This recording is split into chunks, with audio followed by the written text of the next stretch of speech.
Hey, welcome. It's time for Bollox, Talks and Tangents.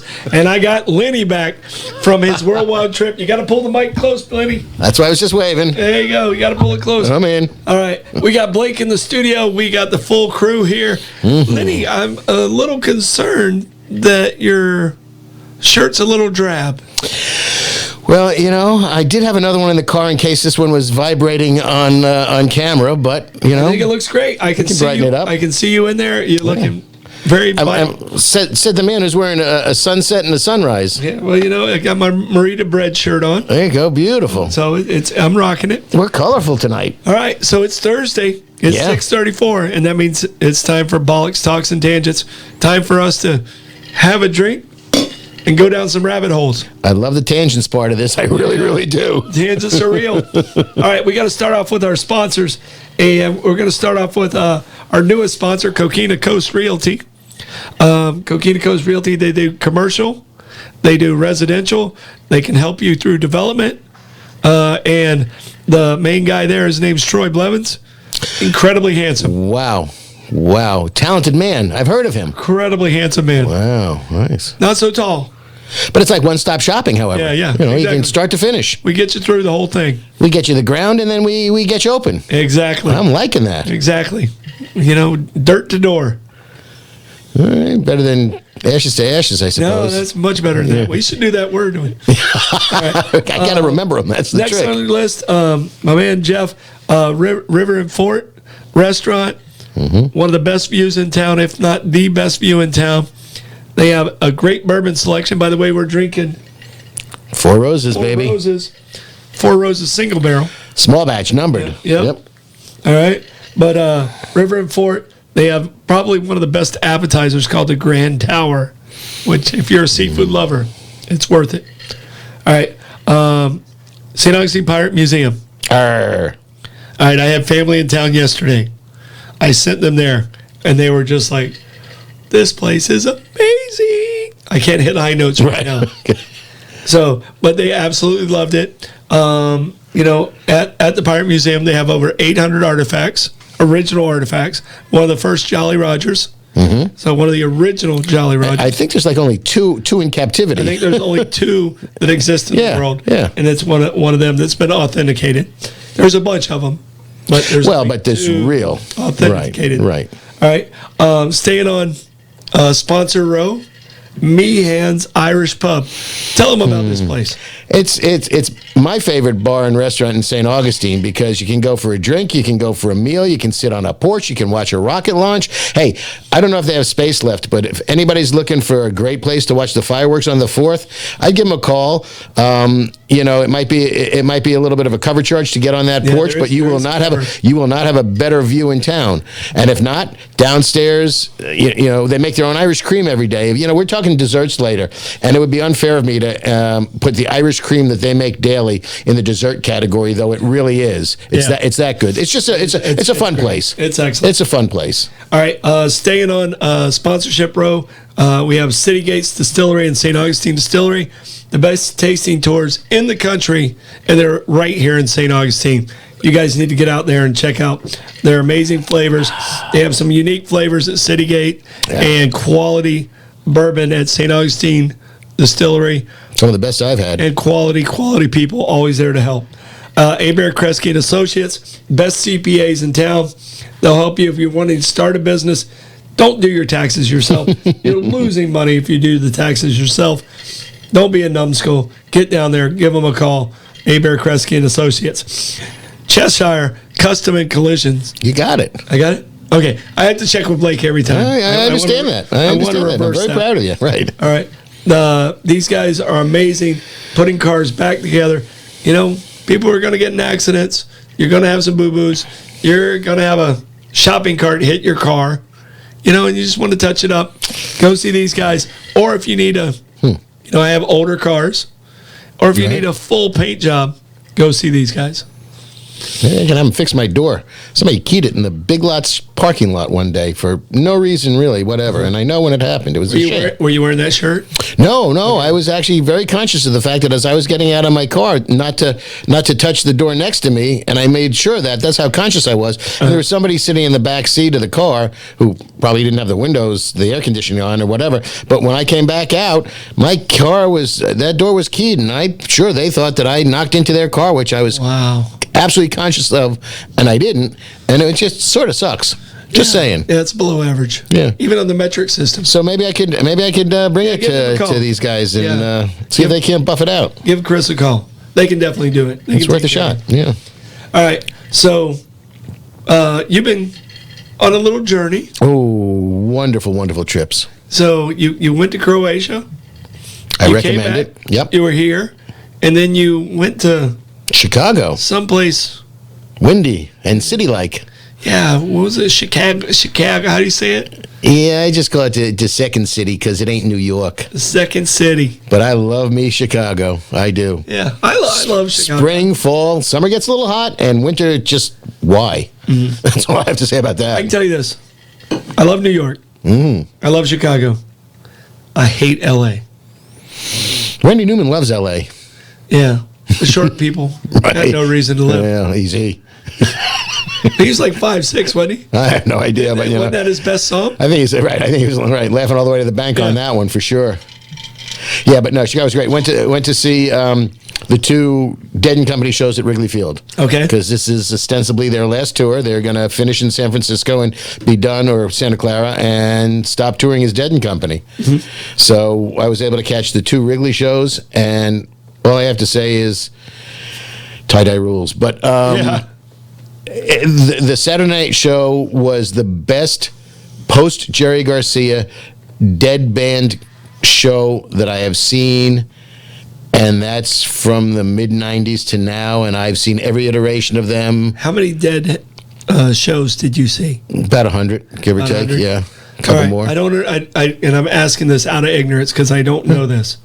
What's the significance of the 13-point lightning bolt? Oh, I didn't know that there was the points mattered. It's just they did that. It's a very significant. Right. It's a bias. It's on a bias, and it's almost like a saw. Yeah. It's recognizable in its uniqueness, but there may be a rationale to that. But I don't know. Yeah. Shazam's only got this. Right. Yeah. It's just the one and the two. Right. Yeah. Yeah. No, that I don't know because it looks almost saw cut. Yeah. Right.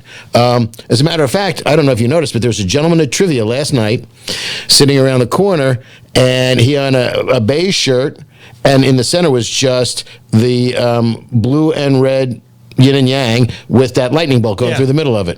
Yeah, and that's all it said. There was no other. Sure, you would know that. No, but now I'm gonna have to look into it. Right. Well, but now I'm gonna have to look into that. Oh, Blake's on it already. Oh, good. Blake, teach me. I guarantee you, Blake's on it already. You're looking it up right now. The research team in there. He's looking befuddled. Exactly. We'll fill you in later. But I will say, Blake, were you listening to the conversation at all? No, well, unfortunately, we're on a time crunch right now, so it probably might be best to get. We have a whole hour. Yes. Yeah, but I want you to look it up for the halftime and tell us that answer. You can look it up in like 30 seconds. I know you, Blake. For what question? What's the significance of the points on the lightning bolt for the Grateful Dead? If anybody out there knows, let us know. Hook a couple of brothers up, would you?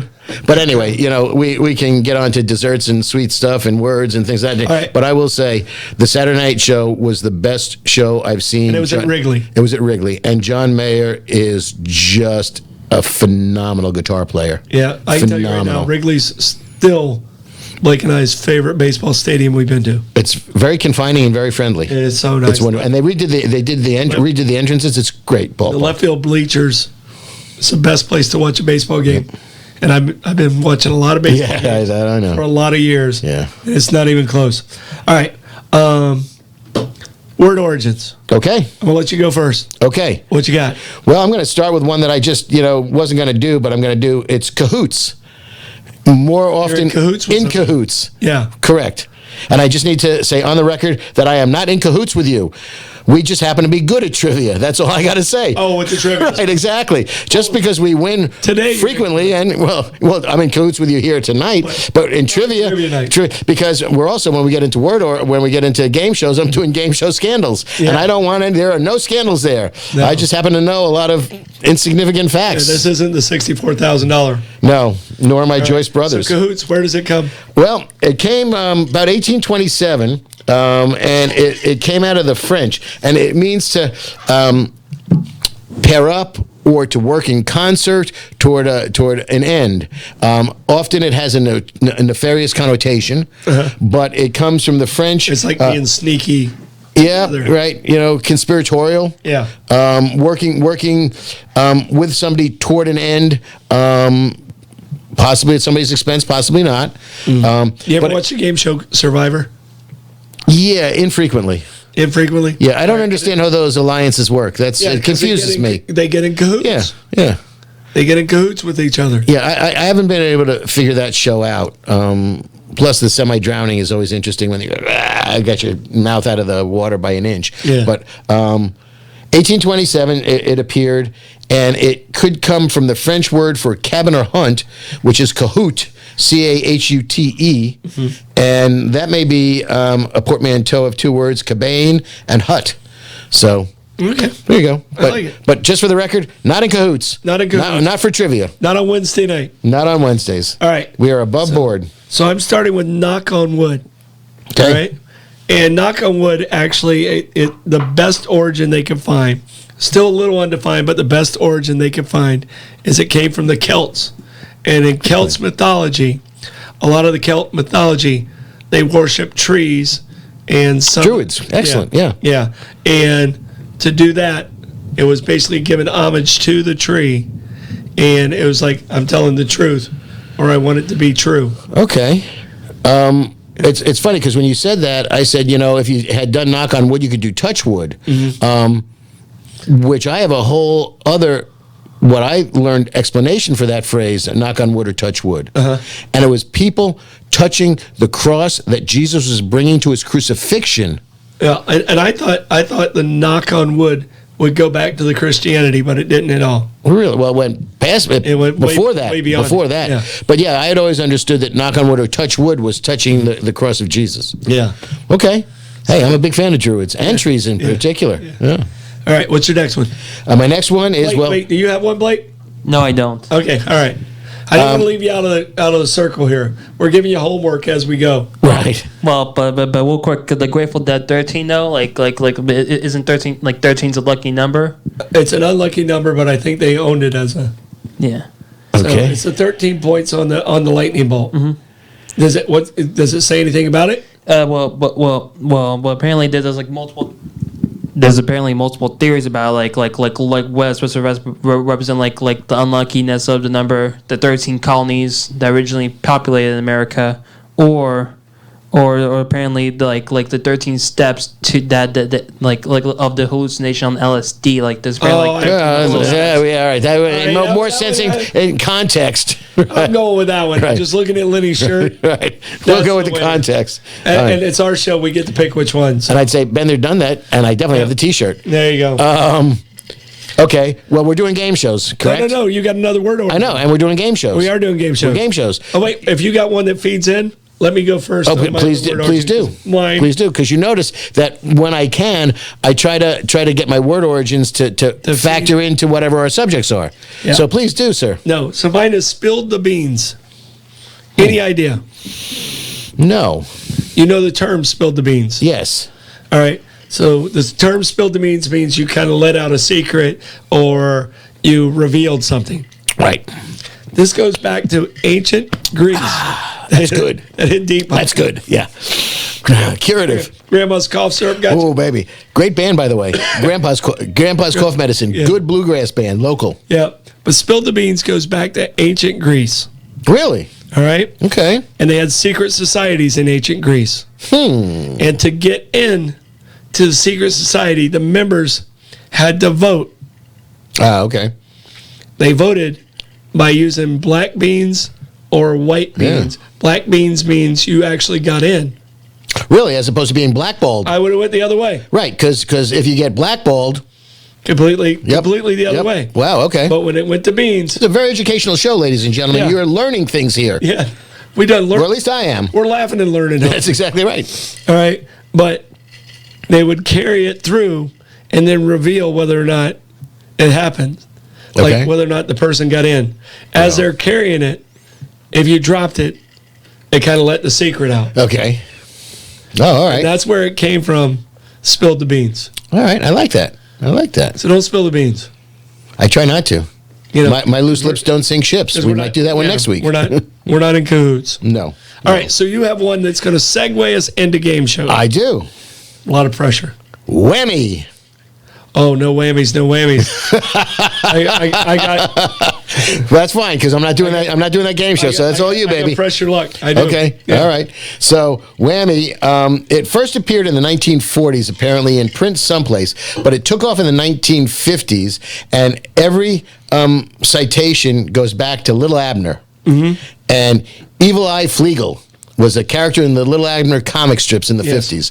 And if Eagle Eye Flegel pointed at you with one eye open, you got a whammy. Oh. If he pointed at you with two eyes open, you got a double whammy. Oh, wow. And that's where whammy comes from. And double whammy in particular. All right. So we got to start with press your luck then. Well, go right ahead. No whammies. So press your luck. I'm going down here. I got a lot of. Yeah, I got you. I got a table. I got notes here. All right. So press your luck. There's a lot of different game shows that had questions whether or not people were cheating or not cheating. Well, we'll talk about that when we get there. Press your luck. There was a gentleman by the name of Michael Larson. Okay. All right. What he did is he figured out, using his VCR and the pause button, figured out the random pattern of the rolling of the whammies. Okay. All right. In the game show, press your luck. It's supposed to be random, and when you hit it, if you get a whammy, it knocks you out, and you have to start over again. All right. He played 35 consecutive times without hitting a whammy because he figured out exactly when to hit the button. He was timing it. So he was timing it perfectly. Okay. He earned $110,000. Good for him. He worked for that. All right. Now, correct me if I'm CBS. Now, correct me if I'm wrong. I actually watched that episode. He actually got in the whammy early, but then remembered. So he actually lost a little bit of money. Then he got the pattern. Yeah. Oh wow! I didn't know you saw that. Wow. Okay. But CBS had to investigate it. Kind of held his money back, and then they realized it's kind of like counting cards in Vegas. It's not illegal. Kind of frowned upon. But we're not inviting you back, right? If you're smart enough, right, then you get to keep the money. So Michael Larson, yeah, he earned that stuff. He figured it's not cheating. No, I'm just thinking. I'm just laughing because when you said VCR, there may be some people out there who are going, "What's a VCR?" Yeah. Maybe not. I would like to. I'm curious of the demographic of our audience, but yeah. All right, and I have a list of the top 20 game shows. If you guys can... From ever? It's from forever. Okay. From forever. And I'll tell you this. I would have never guessed the one they have ranked number one as number one. All right? You guys want to go back? You want to go back and forth? Now, is it based on like the IMDb ratings, like whatever they think, like the? It really didn't give me. It was kind of a Wikipedia type thing. So it's Marcy sitting in her basement in White Plains writing this stuff in and giving them $3 every time Wikipedia asks for it. It's still not a terrible. It's not a terrible list. Oh no, I'm sure. Okay. But I agree with most in the top 10. Okay. All right. So I'm gonna let you guys go back and forth. Each of you get 3 guesses.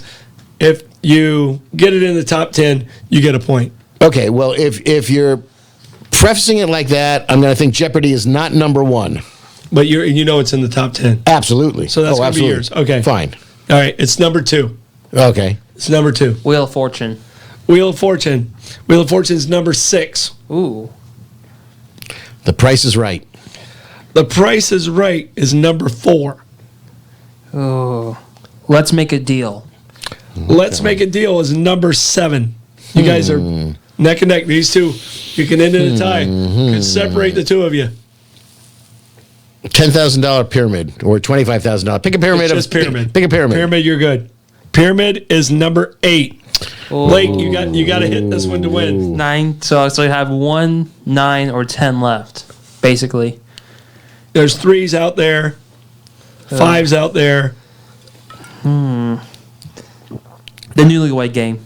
The Newlywed Game squeaking in at number 9. Okay. All right, you want to do a sudden death? Did he say Wheel of Fortune? Yes. Yes, he did. I did Price is Right. You did Let's Make a Deal. I did Jeopardy. You go first. Blake, sudden death. He's passed it to you. So I don't think he understands what sudden death means. It's the best game show of all time. I know. If he gets it, I lose. Who Wants to Be a Millionaire? That's number 5. Blake is Wow. Hey, I would not have put that one. I would have put that one up there. number 1 on this list. And I enjoyed this game. Password? I thought it was funny.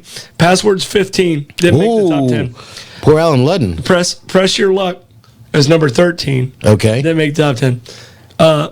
Match Game. Oh, You know, it's funny. I was asking I Julie enjoyed about it, but I that. would Yeah, very much so. No, I would never put it. but it was on forever. Yeah, I would never put it in front of Jeopardy. I mean, where else would you find Fannie Flagg and Charles Nelson Riley? Yeah, they were hilarious. Yeah. Huh. All right. dumb door is All right. dumb. How dumb is she?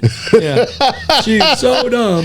All right. There's Gene Rayburn when you need him. Neither one of you listed, and I thought for sure you would list it. A Match Game was number 1. I watch this Wow. on Reels all the time. Family Feud. Oh, There you go. I can't That's believe right. you guys missed it. Yep. All right. we have to think out of the box. Yeah, no. Blake, As we you, do well. you won in sudden death. Yeah, all right. But you guys, I'm going to give you guys A's on that. You guys did pretty well. And in all candor, had I gone first, I was not going to get that answer. So Yeah. The Game Show Network plus the CBS lineup at like 10 to 12 was my go-to like sick watching. Yeah. Okay. All right. So what game show you want to start with? You got Scandals. I have Scandals. All I right. do. And there's fascinating stuff there. I did find out one thing, because if I don't get to my second game show, which is You Bet Your Life with Groucho Marx, Yes. that was actually, because we talk frequently about how I Love Lucy was the first show with a live audience. Mm-hmm. It was the second. You Bet Your Life with Groucho Marx was the first show with a live audience. First sitcom. Or the second show, Yeah. regardless. Oh, it was second overall? I believe so. Because really? the first one was Groucho Marx, You Bet Your Life, and then it was I Love Lucy. I just assumed all Yeah. game shows had live audiences. Apparently not. Okay. No. All right.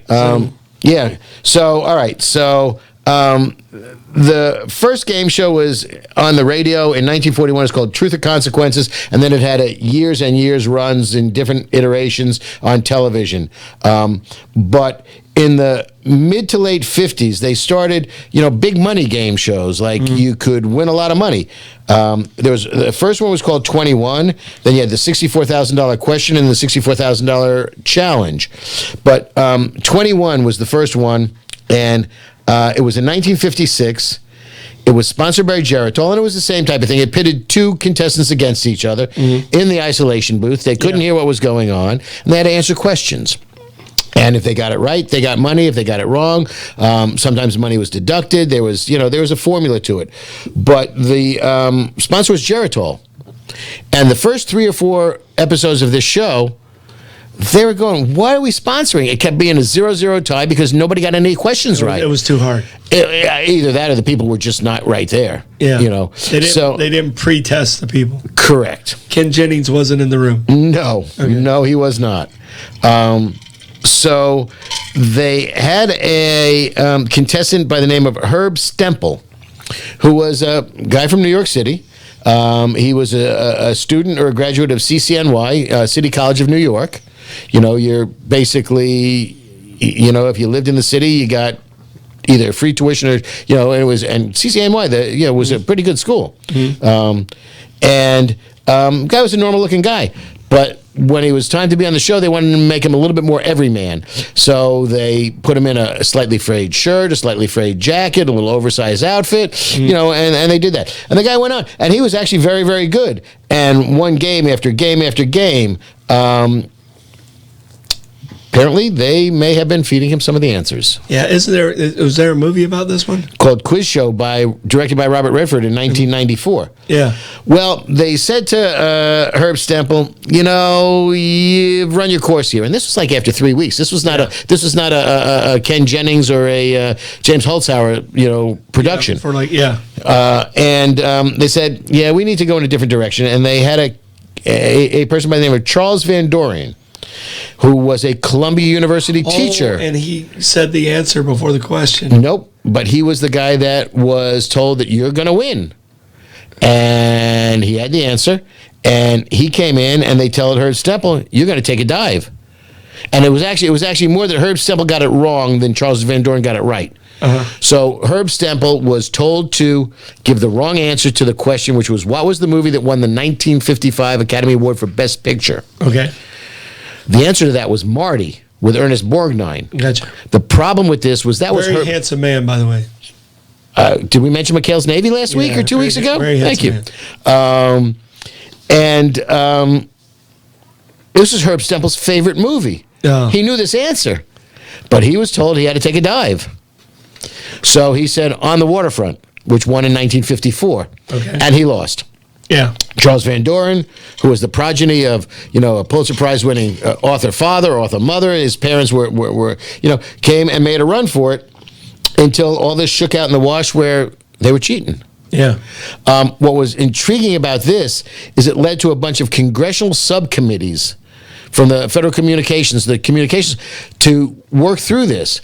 And out of this came, in 1960, a law that prohibited fixing of game shows. Believe it or not, they had to pass a law that said you cannot fix the results of a game show, especially if there was money involved. Yeah, the integrity of it.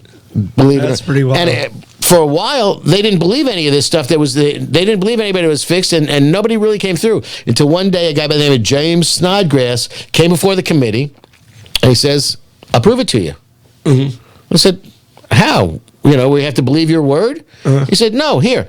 And he handed them a registered letter that he had sent to himself on May 11th in 1957.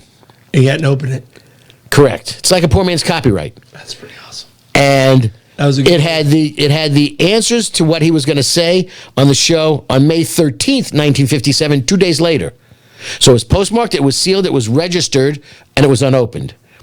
And he gave that to the committee and said, That's how you CYA. Yep. It was my answer to the 7 dwarfs. And I was going to answer the question in this order. It said, and he wrote down, I'm going to answer the question in this order, in this order. I'm going to pause here. I'm going to make a little remark about Grumpy. He's the cranky one. And keep going.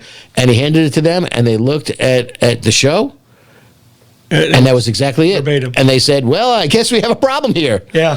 So that was where that came from. So that was really, I found that very I bet fascinating. they felt like dopey.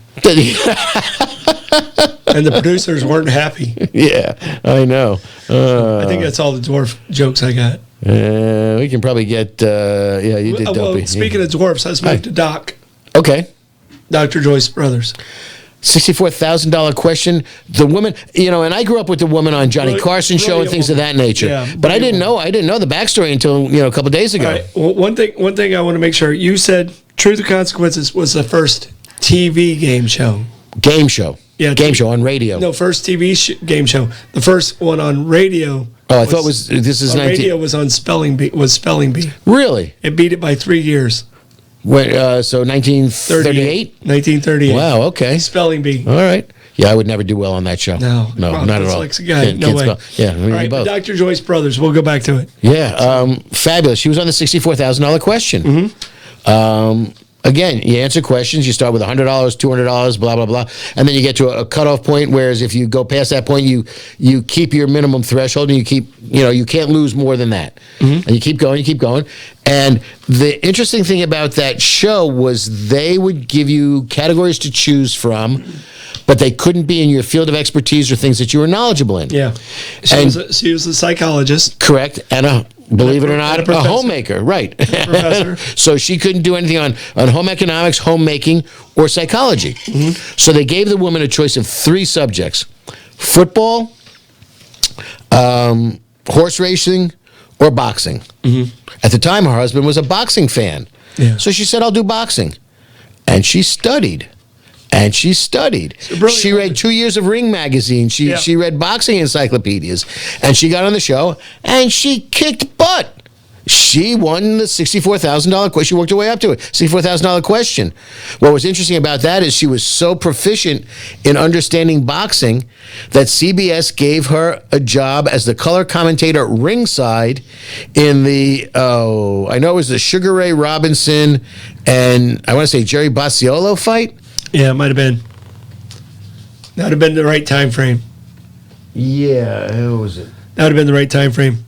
All right, but not only did she know boxing, and she became a commentator. Basilio, I'm sorry.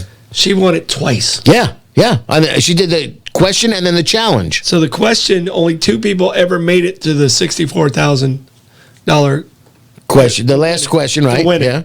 All right, and she was one of those. Only woman to ever win it. And then she won the 2 years later. She won the $64,000 challenge, which you had to be a winner on the $64,000 question to even qualify to get on that show. Yeah, it is impressive. She won, and it made her famous. She was a homemaker, wanted to supplement her income, signed up for it as a contestant, and won, and then did it again. Yeah, and then she ended up having a very famous career as a psychologist. She was Dr. Phil before Dr. Phil. Yeah, way before and way nicer. Yeah, and absolutely. And she was on the Johnny Carson show quite frequently. She was one of his more frequent guests. And she was real. Yes, and she was lovely. Lovely woman. Yeah, she was real. All right, I want to go to my favorite and a lot of people's favorite is Jeopardy. Always. Now, I told this story last night at trivia and it's actually, this is a different one from the story I had. Okay. But it just said it was Merv Griffin's wife's idea. In the car, right. Well, it was actually, they were flying. Oh, okay. So we have to edit. They were going to fly back home, and they started playing a game. And she said, I'll give you the answer. You have to tell me what the question is. And they played that game. And by the time they got done with the flight, Merv's like, all right, I'm pitching this. And he pitched it, and he pitched it to NBC. And they loved it, and it's been on pretty much, I think there was a little hiatus there. Couple years. It's been on the air since 1964. Yep. Jeopardy's 3 years older than me. How old were you in 64? I was 6. Yeah. So you were in kindergarten when Jeopardy started. Or first grade. Yeah. So. And I remember. It was entirely his wife's concept that they molded playing back and forth.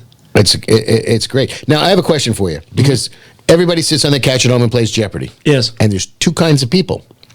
There's people that play right, in my opinion, and people who don't. Okay. And by that I mean, even when you're pitching it to the TV and you ain't getting points and you don't have a buzzer, do you answer in the form of a question? And yes, I do. I don't. I do. I don't. And my wife doesn't. I don't.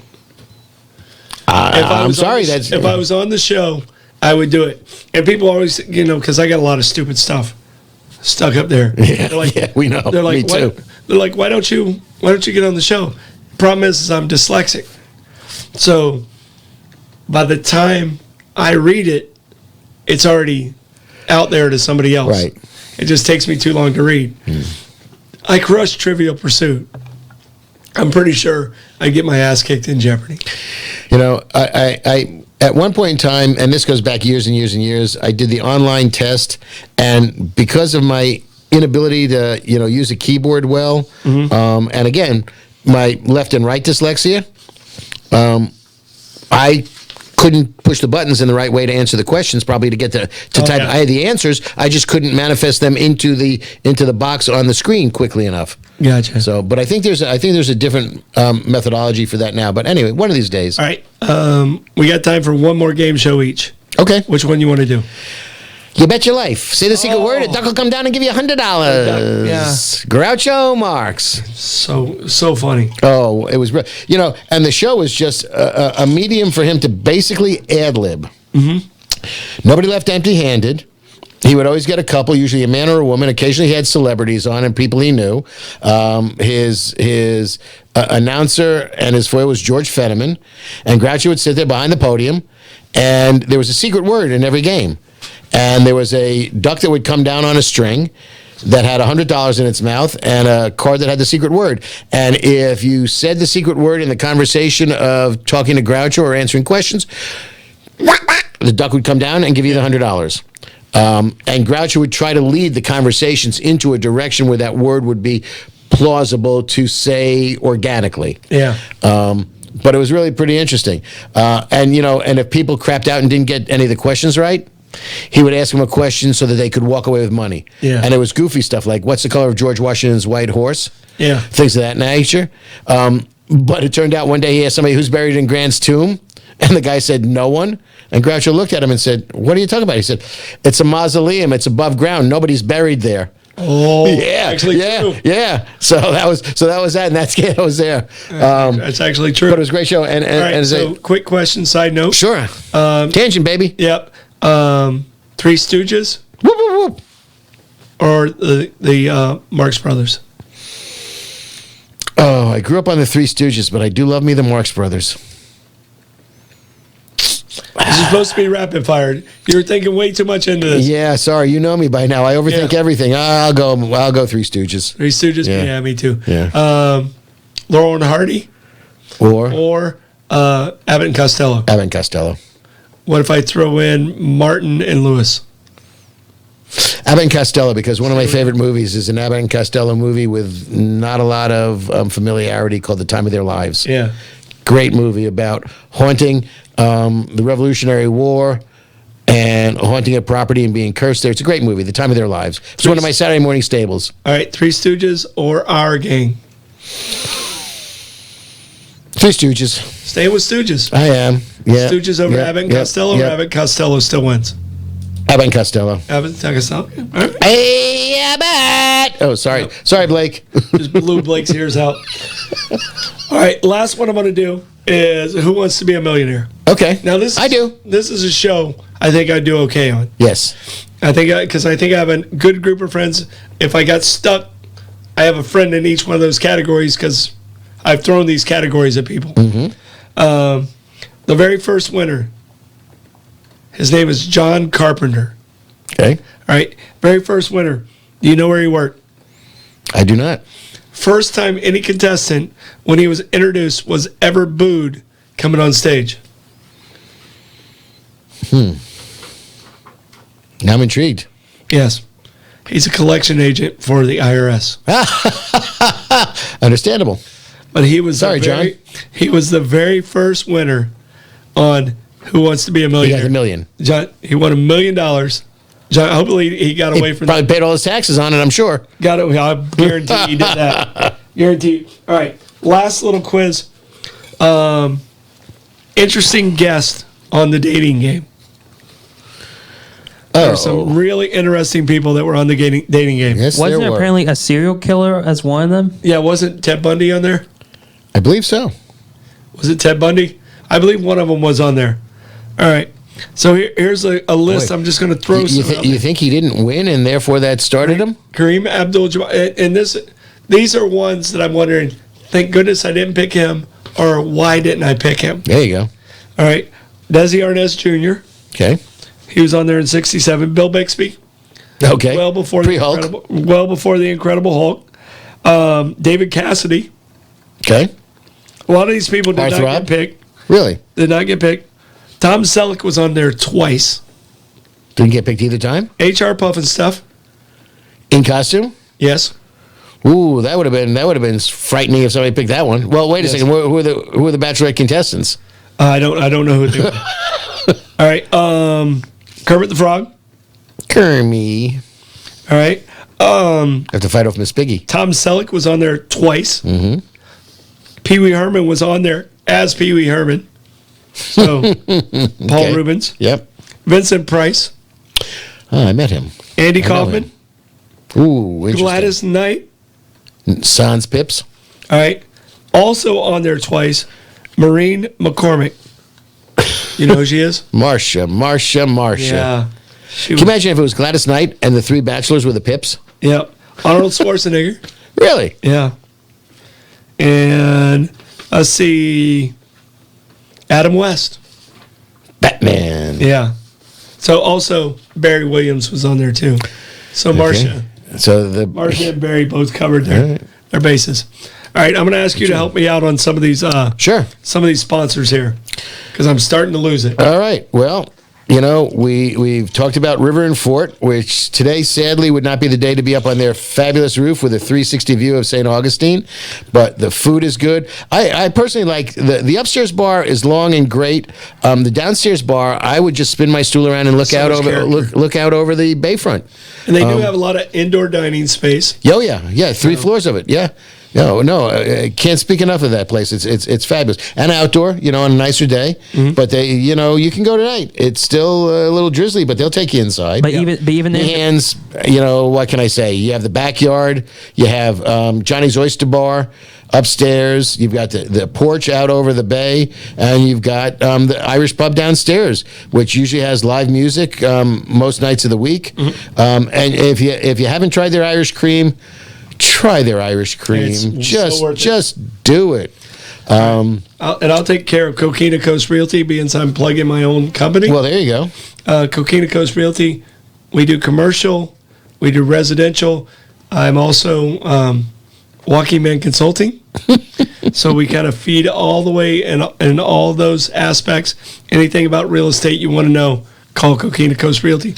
Phone number is 904-669-7901. One more time for those playing at home. 904-669-7901. Thank you very much, which leads into Abare, Kresge and Associates, because I'm confused with what you do. Man, you really need a good accountant to keep your ass out of jail. They keep all my businesses straight. All right. Okay. So, and these guys have been with me over a decade, and I've never gotten in trouble because these are my guys. So you haven't met John Carpenter, which is a good thing. John Carpenter has never knocked on my door. Okay, that's a good thing. All right. And we got... Pirate Museum.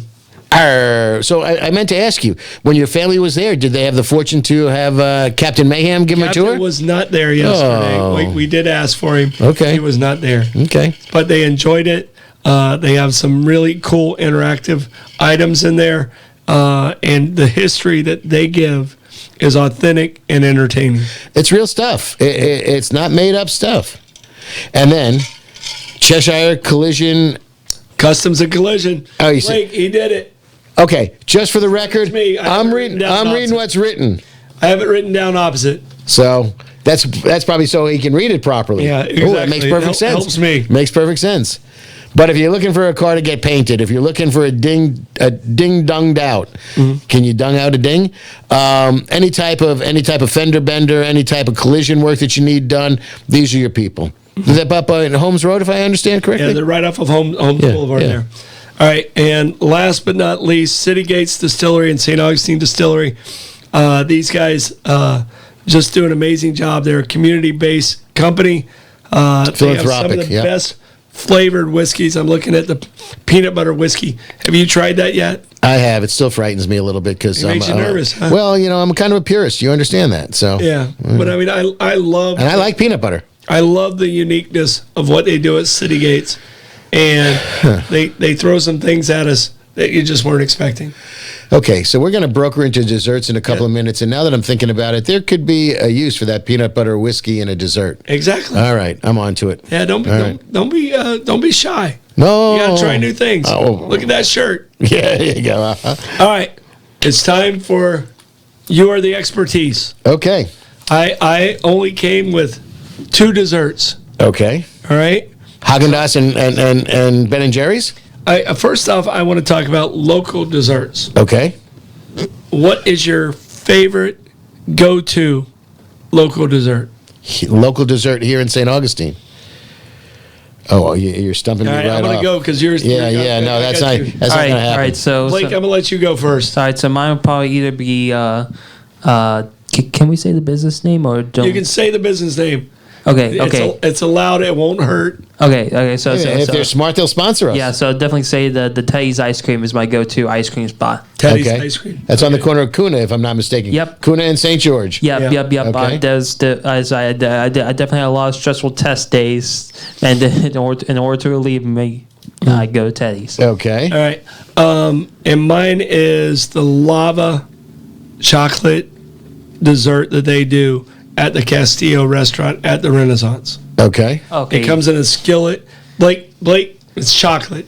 Oh yeah, I don't have to molten share, chocolate. I don't have to share it with Blake because he doesn't like the chocolate. Ooh. And I am I love chocolate. So that's my go-to dessert. Okay. What's yours? I'd be hard pressed to find a local dessert that's nothing that I can think of that's particularly local that I would identify with, St. Augustine or the First Coast. Okay. So I'm hard pressed there, but I got a billion of them. I mean, I've made probably over 1,000 we only have bananas like Foster. 20 minutes left, Lenny. All right, so I can name every bananas Foster that I made. All right, fine. The bananas Foster, is that like your favorite? That was a signature dessert in two of my restaurants. Yeah, Yeah. absolutely. It's just Bananas great. Foster. Yeah, absolutely. It's a wonderful Okay, so dessert. you're gonna make some of that for me and Blake. Sure.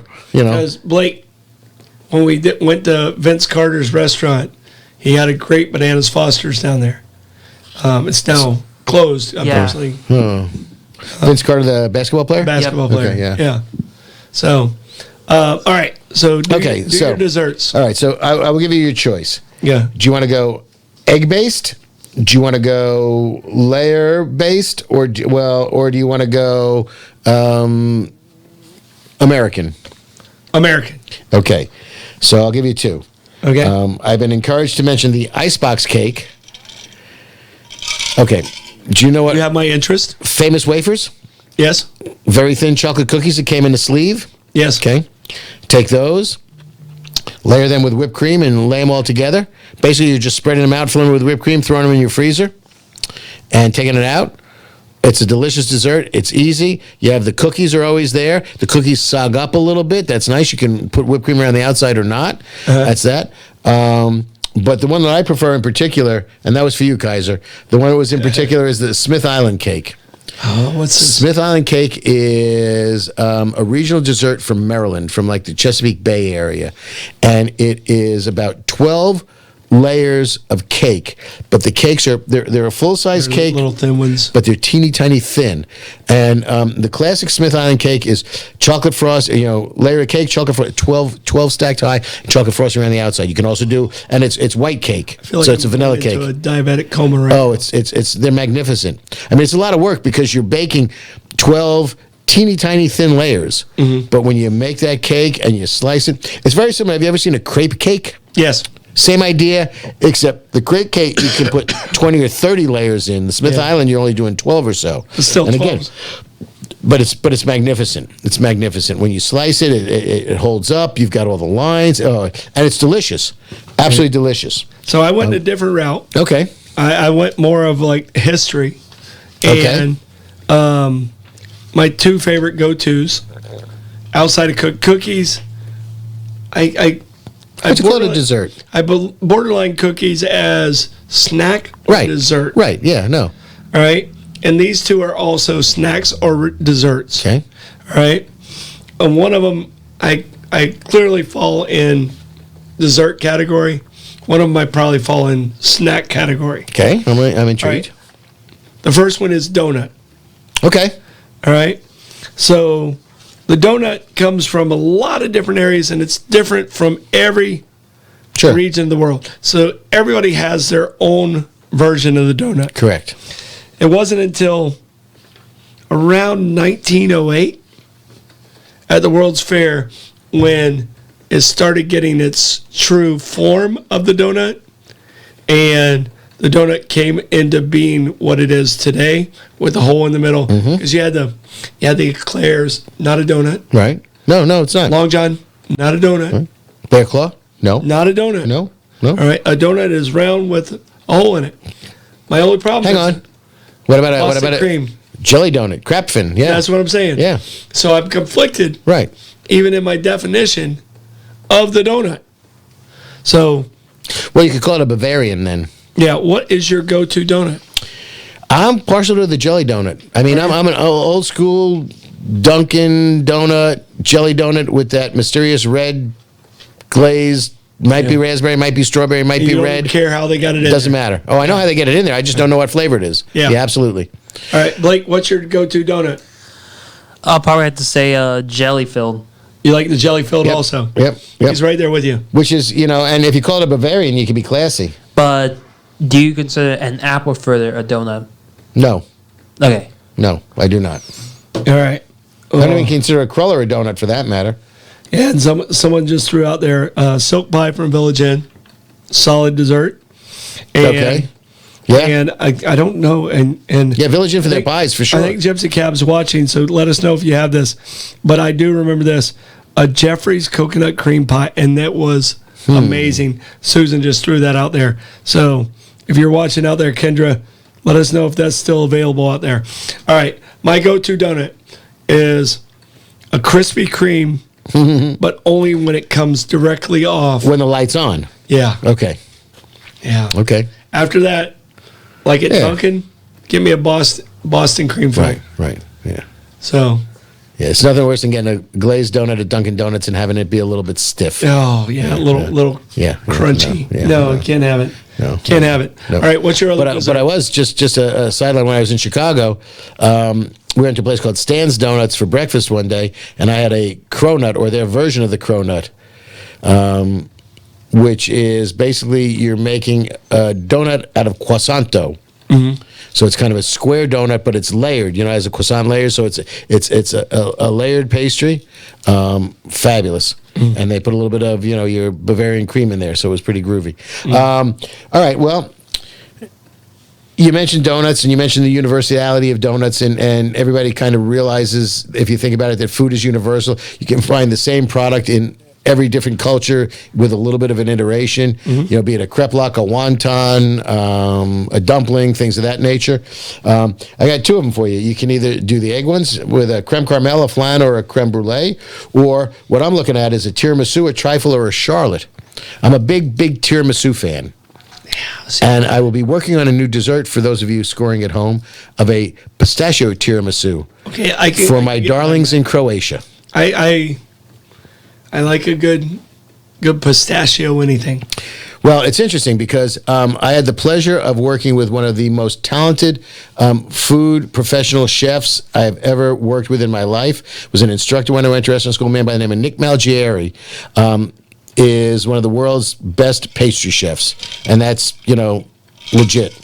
And I tested the recipes for his second cookbook, which was Nick Malgieri's Italian desserts, and he did because he went to Europe and he did a couscous that he got the recipe from and re-engineered from a cloister of nuns in Sicily that make a pistachio couscous. Oh, wow. It's a sweet couscous. It's a dessert couscous that they will sell it to you in like a paper cone. And it's just got, pistachio syrup, and the couscous in it. Oh, it's magnificent. That is not an easy dessert to make. No. Believe me when I tell you. But man, out of this world. So I'm working on a pistachio tiramisu recipe, and when I have it, you will know. Oh, well, Yep. I want to test it out. Yep, absolutely. All right. But I love me just a regular tiramisu. You know who makes a good tiramisu? Freddie over at Amici's. A little bit boozy, but that's not a bad thing. But the man makes a nice tiramisu. All right. Maybe he should sponsor us. Maybe he should. I think we'll have to talk to him. We got to talk to Freddie. All right. Ice cream. You scream. Yeah, we all scream. Love the ice cream. For ice cream. All right. So the earliest we can find goes back to Persia in 550 BC. It was made in the ice houses or ice pools. And a Roman cookbook, actually, back in the 1st century, includes a recipe for sweet desserts that are sprinkled with snow. All right. And also the Persian records in the 2nd century for a sweetened drink with chilled ice. So that, to me, sounds more like a snow cone. Okay. And it's interesting because if you're familiar with Persian flavors, they're flavors that we're not very conversant in. A lot of them have rose water, French band. They're very fragrant. They're very floral flavors, absolutely, and very unique and distinct from flavors that we're used to. I know you and your founding fathers. How did ice cream get to America? I don't know that answer. Thomas Jefferson. Oh, when he went to France. Yep. Because the French were one of the earlier ones, too. Yep. And he was big on it there. Tommy brought a bunch of stuff back with him. The Tang Dynasty. Ooh, China. Records, and this is the one that feels like it's the true origin of ice cream to me. Okay. It records a chilled dessert made with flour, camphor, water, buffalo milk. The camphor's frightening me, but go ahead. Yeah, and that's what its dessert was, because it's a very milky. That's the first one that really listed as a milk based. Okay. So so I'm going to give it to the Tang Dynasty. Okay. As being the first one, because that's when I think of ice cream, I think of a milk based. The other one sounded like snow cones. Right, right, like an ices or an yeah. Right. Okay. Now I have a question for you, because I asked Julia this in the car today. Gelato in St. Augustine? Yes. Where? Out on the island. Oh, actually downtown too. Okay. They have it at Blake. Where'd you work? Le Macaron. Le Macaron. Oh, okay. Le Gotcha. Macaron. Le Get it Macaron. right. Le Macaron. Right. I always say it Macaron wrong. as opposed to macaroon. Yeah, I Yes. always say it wrong. Sorry. Oddly, two different cookies. I'm already having Vietnam flashbacks already to working there. That was his very first job. Poor kid's got PTSD from a dessert store. Oh, I'm sorry to hear that. Bad. It wasn't that bad. But in my head, fortunate son is sung in French when think about it. Yeah. So, all right. So, Blake, your favorite dessert? What was it? So I set it down, but what's your favorite dessert overall? my favorite dessert overall is I think it was I'm not sure what the name of the pastry was, but was that a Hell's Kitchen though? What was it? Oh, it was good. I can't remember the name of it either. I know. Cannoli, Napoleon, It was. Milk It was at Hell's Kitchen in Vegas. Okay, so that was who's that? That's Gordon Ramsay. It's Ramsay. Yeah. Wasn't a trifle, was it? No, it was. What was it? Oh no. Okay, I'm going to look at the menu. All right. Okay. The favorite one you said you've done several restaurants. Yes, Dennis Foster's, but is that? Oh, sticky toffee pudding. That's Okay, what it was, there you the go. pudding. Okay. Yeah, I'm a I big. can still taste it, but I couldn't think of the name of it. Yeah. Right, I'm a big creme brulee fan. I'm a huge tiramisu fan. If you make a good tiramisu, I'm your man, and I make a great tiramisu. Soon to be in pistachio for those of you listening at home. Yeah.